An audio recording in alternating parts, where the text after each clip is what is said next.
Hello guys, and welcome back to the channel, or welcome if you're new. Obviously it's a little bit of a mid-season break for Arsenal at the minute. No game this week, thank God. The players have gone away to Dubai to do some warm weather training, and boy do they need it. I hope they're working on their finishing and getting their confidence back. But due to that, there's no real videos to make in terms of previewing the games or anything like that. So I thought I'd do something a little bit different this week. And it's, I've been wanting to do a few different videos on different things. But it's been quite hard. I don't really have the time to do it, as I'm always at work or doing other things. So I just about get time to do the Arsenal videos. But today I thought I'd do something slightly different, and I'm going to talk through my personal opinion, all-time Premier League 11. Something that's going to cause much debate, and probably a lot of my boys messaging me from and abusing me for some of my choices. But hey, this is something I go through in my head quite a lot sometimes when I'm bored, or you go down the pub with your pals and you're talking about football. Sometimes you go through your all-time Premier League 11, and I change my opinion on it all the time, and I'll probably change a few answers midway through the video. But yeah, let's crack on and get into it. In goal. Now, my first position is probably already going to create some controversy and debate, but in my opinion, the best keeper I've seen in terms of pure ability. So let me just talk through what I'm kind of rating this on, because I do think longevity does have to come into it sometimes, but I also think sometimes there's some exceptions where maybe they've not done it as long or been in the Premier League as long, but you can see just pure ability wise that these players are just unbelievable and have to be in it. And the keeper, I go backwards and forwards quite a lot between Cech and Alisson, but I'm going to go with Alisson personally. Now, I know a lot of my Chelsea mates going to watch this and they've probably already clicked off, and I'm sorry guys, but I've got to go with Alisson, man. I just think overall he's a better goalkeeper, and maybe this is a little bit of recency bias, but I think overall he's better. His one-on-one shot stopping ability is just ridiculous, probably the best I've seen. He's decent enough with his feet. All right, he ain't no Edison with his feet, but he's decent enough. Commanding, and the level we took Liverpool to, I've just got to put him in there. But I've got to give some honourable shout-outs to Cech, Van der Sar. Peter Schmeichel was a bit before my time. I know a lot of the older generation would put him in, and I wouldn't argue that. But a little bit before my time, I never really saw Peter Schmeichel week in, week out, and the best of him or anything. Cech, I know he's got the most clean sheets in Premier League history. And maybe I'm knocking him down a little bit on his time at Arsenal, where he weren't great and he was a bit past it. But I just think Alisson's just unbelievable, man. Moving on to right back. Now, there's only 3 positions in this team, maybe 4, where I don't think that there should be any debate on who gets in it. It used to be left back and striker, which I'll obviously move on to. But I think right back's become a non-debate now as well. And I think it is Kyle Walker. Been doing it for years in the Premier League now. I've been a consistent right back in arguably the best Premier League team we've ever seen. Just a monster of a fullback, really. Obviously, his pace is ridiculous, getting up and down. His recovery pace defensively is an absolute cheat code at times. For City, you don't tend to ever have the quickest back four. He just gives them absolutely everything. He's just an unbelievable player.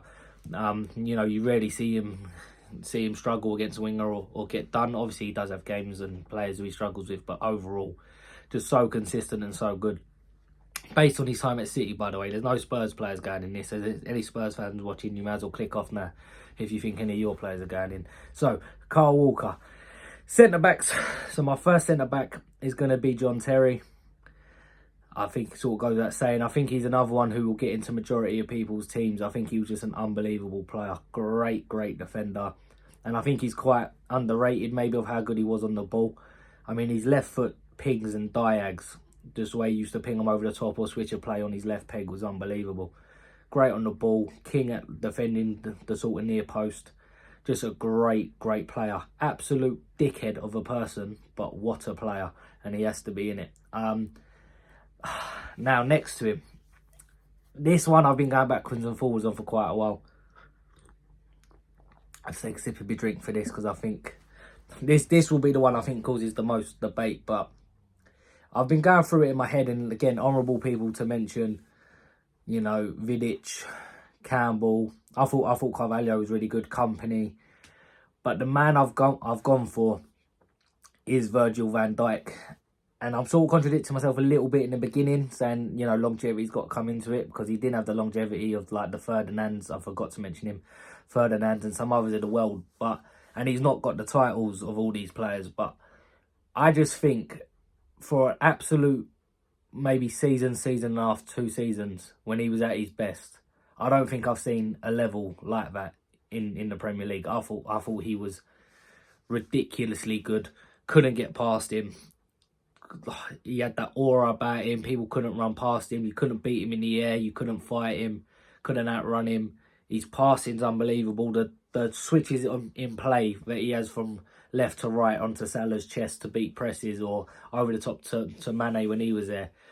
He's just ridiculous, man. And I think in terms of the pure prime level, in players playing their very, very best, I don't think I've seen better than Van Dijk. I really don't. So I've got to put him in there. But I understand there'll be a lot of people screaming, especially for Vidic. I know Vidic and Ferdinand, a lot of people say are the best. But I just think, and again, it might be a bit recency bias. It might be. But I just think Van Dijk was fucking ridiculous. And he's looking good again this season. Nowhere near what he was, in my opinion. Because what he was, I think, was just a level that will be tough for people to reach again. On to left back. Again, one of the positions I think has no debate and won't spend too much time talking about it. It's Ashley Cole. Obviously, over his career for Arsenal and Chelsea, he was just unbelievable. Probably, in my opinion, the best left back I've ever seen. Yes, there's other left backs who are probably better on the ball and can do more special things, like Roberto Carlos or Marcelo, for example, in terms of the whole world. But I just think Ashley Cole just gives you everything you want in a fullback. Up and down, defensively good, decent enough going forward. Maybe in today's day and age, he wouldn't be considered as good offensively as some of the players nowadays, but I just think he was incredible, man.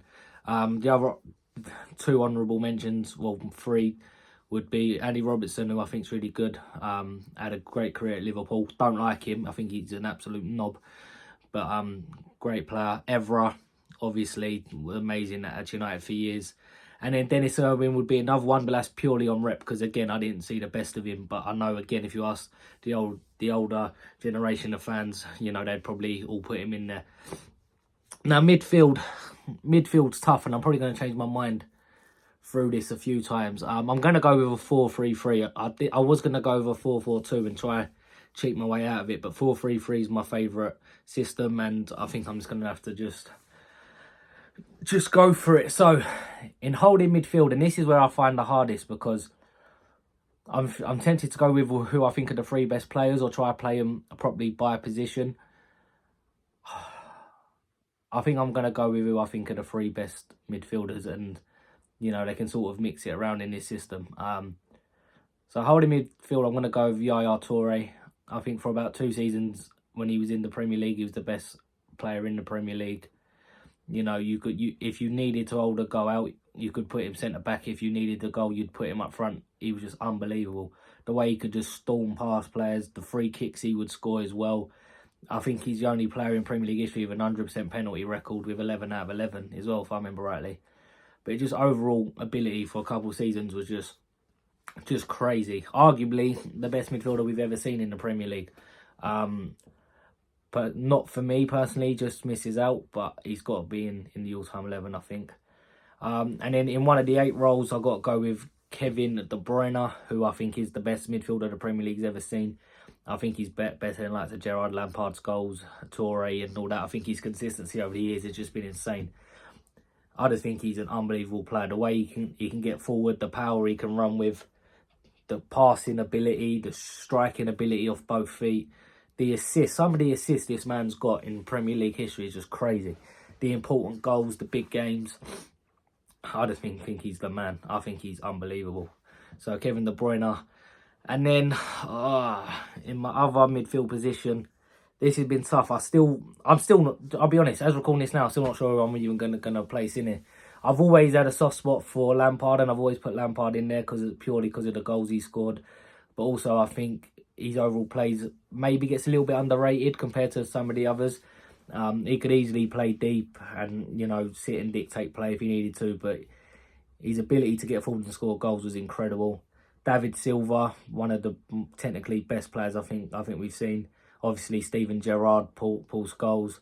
I think Cesc Fabregas, if he stayed longer, would have more of a shout. But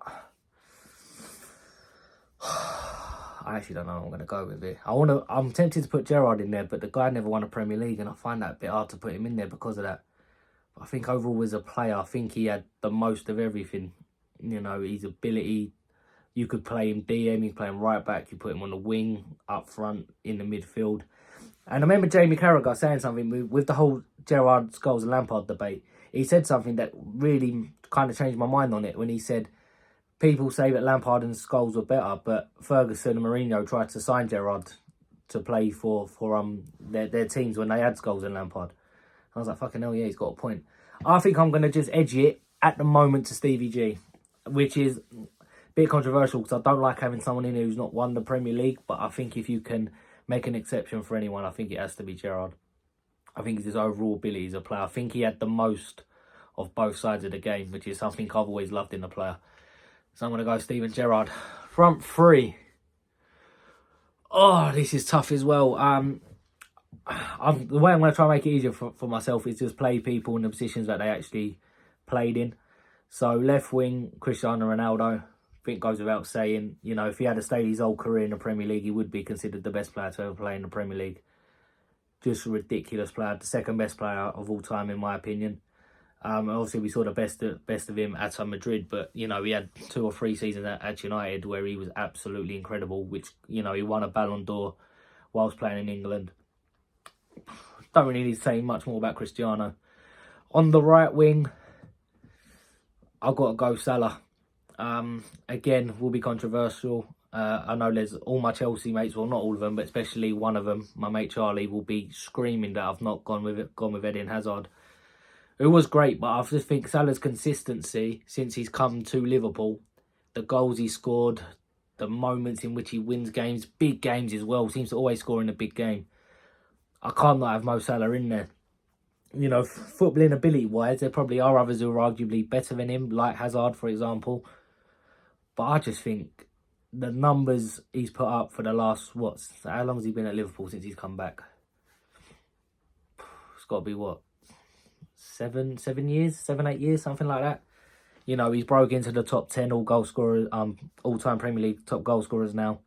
The man's just different gravy in terms of his finishing ability, and I just can't not have him in it for that reason. I mean, the balance of this team probably wouldn't work very well, but I just would have to have Mo Salah in it. I can't. And then up front, there's only one man, and I don't give a shit what anyone says. He's the best player the Premier League's ever seen, and that is Thierry Henry. It's not me being biased because he's, you know, an Arsenal legend and the best Arsenal player of all time. I will always be slightly biased towards Henry because he's the man who made me fall in love with Arsenal and football. But you just cannot tell me he's not the best player to play in the Premier League. I don't even think a lot of people will consider this a biased opinion, because I think a lot of neutral fans, even, or rival fans, shall I say, would even agree. The guy was just ridiculous in the Premier League. I remember Paul Merson saying it was like a grown man playing in a kids' league when Henry was at his best. The guy just had everything. He could score all types of goals. All right, he weren't great in the air apart from that, but, you know, free kicks, penalties, one-on-ones. He could pick the ball up in his own half and run through an entire team. His assist record was brilliant. Just a man. I could talk about Henry forever. I fucking love him. If I could have a meal or a beer or something with one person in the world for half hour, it would be Thierry Henry without even thinking twice. Just an absolute hero. But yeah, manager would have to be, we had some great managers, Pep, Wenger, Mourinho, Klopp, but there's only one man really, has to be Sir Alex Ferguson. Pep has done some incredible things in the league, and, you know, there'll be a lot of people shouting for Pep, arguably the best manager of all time, but 13 Premier Leagues for Sir Alex Ferguson, you just can't ignore, and he made some bang average players win consistent Premier Leagues. He was incredible. Just some honourable mentions I feel like I've missed out. So we spoke briefly through the midfield, but I didn't really speak much about up front. Obviously Hazard, Giggs, and then strikers, Shearer. You've got to mention Shearer, obviously he's a top goal scorer in Premier League history. Harry Kane, who was unbelievable. It's just a shame he played for Spurs, but what an unbelievable player. Suarez at his best, Aguero. Like, we've been lucky in the Premier League to see some unbelievable players. Did I say Giggs? I think I said Giggs. Rooney. Oh my God, Rooney. Have I left out Rooney? Oh no. I've left out Wazza. Arguably the best English player of all time. In my opinion, he probably is. Oh, I couldn't really fit him in it anyway. Bergkamp, Perez, in my opinion, I thought Perez was unbelievable. Just some ridiculous players, man. But yeah, that's my Premier League all-time 11. Let me know what you guys think in the comments. Abuse me on some if you do need to. What would you guys change? And look, like I said, this is a debate and something I'll go through loads. I'll probably change my mind in about a month's time. But right now, that's what I'm going to go with. Yeah, let me know in the comments what you think. Please do like, comment, subscribe and share. And get all your mates in on the debate. Get them all on here to abuse me if you want. I don't really care as long as the views go up. But yeah, I'll be doing another video or two this week. I don't know what on yet. I'm just sort of playing it by ear. But Arsenal back next week, and I'll do more on the previews coming up to Palace game, etc. next week. But thank you guys for watching, and yeah, speak to you soon. Bye bye.